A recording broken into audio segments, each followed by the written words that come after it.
Fil-ġimgħat li għaddew il-Midja Ewropea rrappurtat dwar manuvri li qed isiru mill-President tal-Partit Popolari Ewropew Manfred Weber u mill-President tal-istess Parlament Roberta Metsola li għanqlu rabja u kritika qawwija fl-Unjoni Ewropea.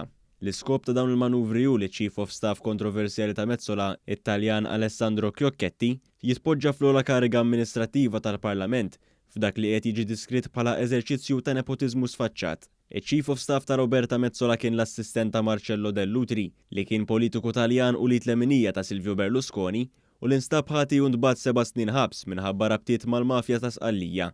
Lil Chiocchetti qed issirlu kritika qawwija li mhux ikkwalifikata l-irwol ta' Segretarju Ġenerali. Ftit tal-jimilu ħarġetti kritika lil Metsola d-deputat parlamentari Ewropea Olandiża Sofia Inetfeld. Issa l-ġurnal awtorevoli Politico irrapporta li Heidi Hautala, il-Viċi President tal-Parlament Ewropew u membru tal-Buro tal-Parlament, ħeġġet lil Metsola biex tikkunsidra mill-ġdid l-impenn tagħha lejn l-integrità u d-dinjità tal-Parlament Ewropew.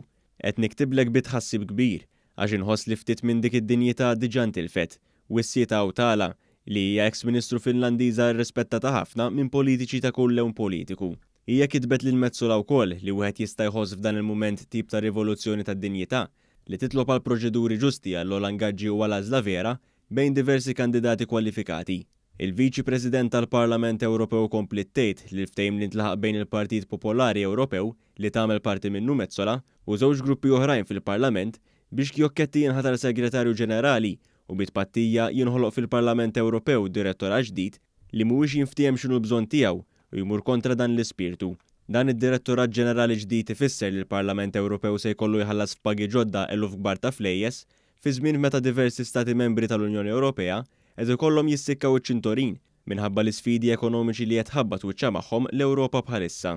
Min-naħa tagħha Roberta Metsola kitbet lura lil Hautala u qaltilha li tinstab sorpriża bl-insinwazzjonijiet tagħha minkejja li kienet parti mill-proċess fil-Bjuro tal-Parlament. Hija saqsieta għaliex ma qajmitx l-allegazzjonijiet waqt il-laqgħat tal-Bjuro minflok għamlithom fittra miftuħa u pubblika. Fl-ittra tagħha Metsola ddefendiet il-ħatra ta' Chief of Staff tagħha mingħajr ma semmitu bismu u ddeskrivitu bħala persuna li tissimbolizza l-bidla ġenerazzjonali. Intant il-President tal-Grupp tax-Xelluk fil-Parlament Ewropew Manon Aubry qalet li tkexket kif l-amministrazzjoni tal-Parlament qed tiġi politiċizzata għalkemm tat li wieħed jifhem li la darba dan il-mod kif qed isiru l-affarijiet f'din l-istituzzjoni, il-grupp politiku tagħha irid jilgħab il-logħba. Min-naħa tagħhom għad kbir ta' diplomatiċi tkellmu mal-ġurnal Politico wara laqgħa tal-ambaxxaturi tal-Istati Membri tal-Unjoni Ewropea. Dan sar sabiex jenfasizzaw li l-Istati Membri kollha huma mxebbajn fit-talbiet tal-Parlament Ewropew għal aktar flus. Fost iż-żidiet fil-baġit li qed jitlob il-Parlament, hemm dawk biex ikopri l-ħolqien ta' 52 kariga ġdida u 116 l-assistent parlamentari addizzjonali.